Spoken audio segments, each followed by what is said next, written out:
दोस्तों, आप अधिकतर सुनते होंगे कि ये संसार मोह माया से घिरा हुआ है, लेकिन क्या आप जानते हैं कि इस संसार को मायापूर्ण बनाने के पीछे इंसानों का ही हाथ है। दरअसल इस दुनिया को प्रकृति ने निस्वार्थ भाव से बनाया था, लेकिन इंसानों की इच्छाओं की वजह से ये संसार मोह माया से घिरता चला गया। असल में आज का मानव अधिकतर अपनी इच्छाओं के पीछे भाग रहा है। वो जैसे जैसे नए लोगों से जुड़ रहा है, वैसे वैसे अपने परमात्मा से दूर होता जा रहा है। सद्गुरु ऐसे लोगों के बारे में बताते हुए कबीर की वाणी का सहारा लेते हैं। वे कहते हैं कि आज के लोग अपने व्यक्तिगत और सांसारिक जीवन पर ज्यादा ध्यान दे रहे हैं। वे नए लोगों से दोस्ती तो करना चाहते हैं, लेकिन उस आध्यात्मिक सफर को छोड़ते जा रहे हैं जिससे उनका सृजन हुआ था। हमारा संसार जो है संबंध स्वतः समाप्त करते जाता है। हम नए नए संबंध बनाते जाते हैं। फिर पूछेगा कैसे? तुम सोच लो, जब बचपन में जन्म लिया था तो तुम्हारा संबंध केवल माता से था, दूध पीता था। जब थोड़ा और बढ़ा तो संबंध पिता से बनाया, थोड़ा और बढ़ा तो भाई बंधुओं से संबंध बनाया, और पीछे का संबंध स्वतः भूलते गया। एक दिन ऐसी आई कि आप पढ़ने लगा, लिखने लगा, तो आपने शिक्षा से संबंध बनाया। स्कूल जाने लगा तो कोई लड़का लड़की से, लड़का लड़की से संबंध बनाने लगा। अब उसके लिए मरने लगा, कहने लगा गुरुजी उसके बिना नहीं होगा तो हम आत्महत्या कर लेंगे। हमारे यहाँ आता है, कहा कि तो बच्चा देर किस बात की देखो, खैर अब आगे नहीं कहेंगे, लेकिन आता है संबंध। तो देखो हम यह कह रहे हैं, हम पुराने संबंधों को प्रकृति जो है भुलवाते जाती है, तो नए संबंध क्यों बना लेता है? लेकिन नए संबंध हम परमात्मा से नहीं बनाकर के पूरे जगत से बनाते हैं। और फिर ऐसा है कि शादी कर लेते हैं तो फिर माँ बाप को भी भूल जाते हैं, परमानेंट माँ बाप को परमानेंट भूल जाते हैं, ओल्ड हॉस्टल में भेज देते हैं। और अब संबंध बन जाता है अपने पत्नी से, पत्नी के बाद अब लड़कों से हो जाता है, पुत्र और पुत्री से हो जाता है। उसके दुख के दुखी हो जाते हैं, उसके सुख से सुखी हो जाते हैं। तो देखो संबंध कैसे हमारा टूटते, संबंध जो है टूटते जाता है। परमात्मा से संबंध छोड़ करके दुनिया में हमारा संबंध बदतर हो जाता है।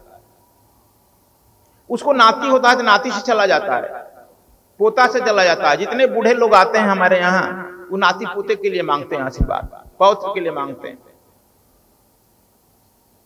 जरा ध्यान से सुनो, जितना हमारा संबंध जो है स्वतः छूटते चला जाता है और नया संबंध जोड़ते जाते हैं, और नया संबंध जितना जोड़ते हैं उतना दुख होता है, दुखम। और प्रत्येक नए संबंध जोड़ने के लिए कहते हैं कि गुरुजी यह काम हो जाएगा तब हम मानेंगे, वह हो जाए तो वह मानेंगे। मैंने संसारिक वासना की संबंध मानते हैं, और असली जो है संबंध जिसे गुरु से और गोविंद से बनाना है, उसे हम खाली चले जाते हैं और संसार का नया नया संबंध बनाते चले जाते हैं, मरते समय तक बनाते रहते हैं। जब तक ना देखूं अपनी नैनी, कभी ना मानूं गुरु की कहनी। कबीर दास इन वाक्यों के माध्यम से अपने गुरु की पहचान करने की बात करते हैं। वे कहते हैं कि गुरु आपका रब है, आपका परमात्मा है, क्या सब कुछ है।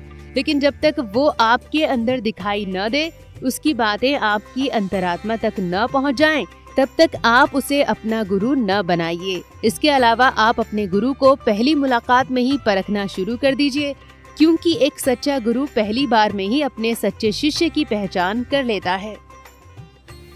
इसलिए प्रत्येक चीज को हम लोग साइंस का खोज करते हैं, अन्वेषण करते हैं। और कबीर साहब भी कहते हैं, जब लन देखो अपनी नैना, तब लन मानो गुरु की वहना। Don't believe in the voice of guru. क्यों? गुरुआ बड़ा लबार है, अपे खाड़ी खात है, बिचत फिरे कपूर। गुरु इतने झूठे हो गए हैं एक तरफ कबीर साहब कहते हैं, शीश दिए जो गुरु मिले तो भी सस्ता जान, सस्ता सौदा है। क्यों? यह तन बिस्की बेलरी गुरु अमृत के खान। शीश दिए जो गुरु मिले तो भी सस्ता जान। कहते हैं कि यह शीश देने के बाद ही गुरु मिल जाए तो सस्ता जान। रामकृष्ण से को बड़ा वो भी तो गुरु के, तीन लोग को वेधनी गुरु आगे आधीन। लेकिन दूसरे तरफ कहते हैं गुरुआ बड़ा लबार है गुरुआ शब्द का दिए बड़ा लबार है। आप लोग देखते हैं आजकल गुरुडम का कितना हवा हो रहा है, क्योंकि अपने जो है बचपन से जैसे शास्त्र रटाया जाता है, और शास्त्र रटा करके एकदम प्रोड्यूस किया जाता है आपके सामने बोलने के लिए वक्ता के रूप में। तो आप लोग जाने बहुत अच्छा वक्ता है, बहुत अच्छा ज्ञानी है।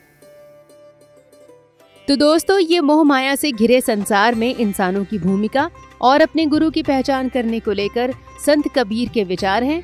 आप क्या सोचते हैं इस वीडियो को लेकर, कमेंट बॉक्स में जरूर बताएं और सद्विप्र समाज सेवा संस्थान और सद्गुरु धाम से जुड़ने अपना योगदान देने के लिए स्क्रीन पर दिए गए QR कोड को जरूर स्कैन करें।